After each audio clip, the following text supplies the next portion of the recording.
Saúde os irmãos com a paz do Senhor. Amém. É motivo de muita alegria participar desse grupo mais um ano. Filadélfia, sempre esteve me ajudando. Mas meu intuito de estar aqui nessa manhã é agradecer a Deus por mais uma vitória que Ele tem me dado. Amém.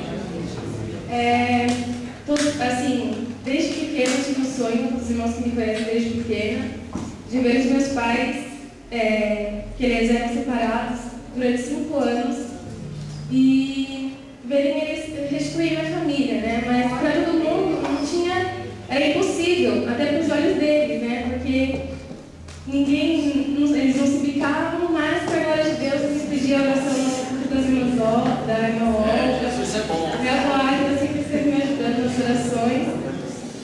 E a vitória apareceu, né? Tipo, Deus. Oh, maravilha!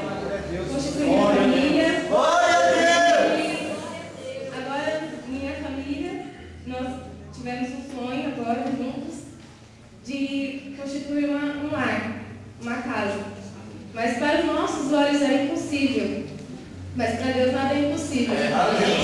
E só que nossas condições não tinha condições para ter um lar. No máximo era um apartamento. E a gente correu atrás do apartamento. Mas para Deus, Ele não dá a vitória pela metade. Se a gente pedir uma casa, Ele vai dar a casa, Ele não vai dar o apartamento.